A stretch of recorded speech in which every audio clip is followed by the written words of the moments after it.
Berikrar bahawa sepanjang perkhidmatan kami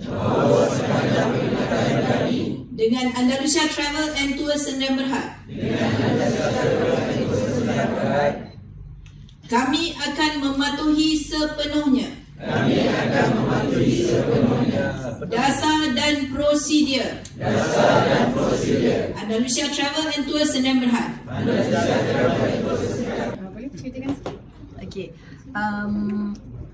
Majlis hari ini sebenarnya adalah satu majlis di mana seluruh warga Andalusia mengikrarkan satu ikrar, iaitu untuk sentiasa bencikan rasuah, jauhkan daripada rasuah.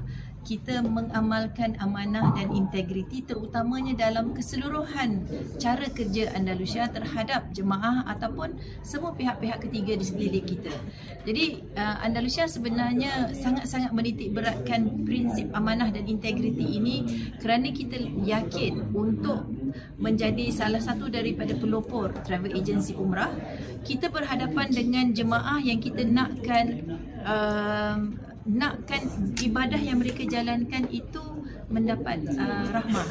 Jadi dalam apa sahaja bentuk yang kita lakukan, dari segi kerja, dari segi kita melayani jemaah, dari segi perkara-perkara berkaitan supply ataupun hotel, tiket, kita memang memegang teguh kepada prinsip amanah itu.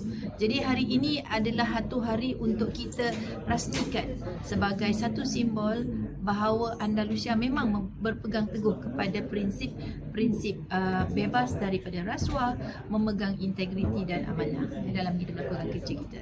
Apa yang kita lakukan hari ini, tujuan utamanya bukan sekadar untuk branding ataupun nama baik Andalusia, tetapi apa yang kita nak gambarkan kepada jemaah, yakinlah bahawa dalam setiap apa yang Andalusia lakukan, dalam setiap apa yang Andalusia dan seluruh cawangan-cawangan Andalusia sepenuhnya, kita memegang teguh kepada amanah jemaah beri pada kita.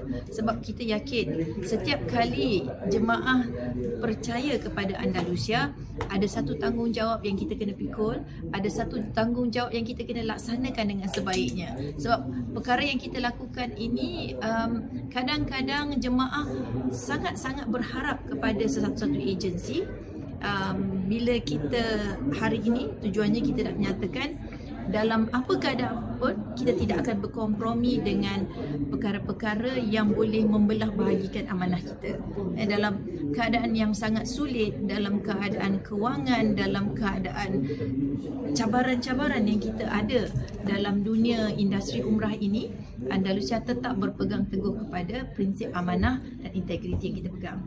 Okey, selepas daripada sesi ini, apa yang kita akan lakukan ialah untuk menguatkuasakan, untuk kita draftkan semula polisi-polisi yang kita ada. Sebenarnya polisi ini bukan hanya sekadar untuk keseluruhan kaki tangan Andalusia sahaja, tetapi untuk juga kita amalkan kepada semua pelanggan kita. Pelanggan kita, pihak-pihak ketiga yang berhubung dengan Andalusia, bahawa Andalusia ada proses-proses yang kita semua kena patuhi, ada proses-proses integriti yang kita rasa sangat penting supaya kita tidak berbelah bagi dalam kita punya perkhidmatan yang kita nak berilah. Jadi kita yakin sekiranya satu-satu badan itu sangat mengamalkan, berpegang teguh pada prinsip ini, kita yakin kita boleh beri lebih baik kepada pelanggan kita. Sebenarnya Yayasan Imanul Faizin dipelopori oleh pihak pengurusan Andalusia juga. Yayasan Imanul Faizin adalah sebenarnya jentera Andalusia untuk kita berbakti semula kepada orang ramai, terutamanya di kawasan-kawasan ataupun orang-orang yang memerlukan bantuan. Contohnya seperti mana yang kita lakukan pada setiap hari Jumaat untuk kita memberi makan kepada melalui cawangan-cawangan masjid-masjid berdekatan, rumah-rumah kebajikan dan sebagainya. Contohnya bantuan-bantuan semasa banjir dan banyak lagi bantuan-bantuan lain. Yayasan Imanul Faizin bekerjasama dengan Andalusia menggunakan kaki tangan Andalusia untuk bermesra untuk memberi, sentiasa menyumbang kepada orang ramai.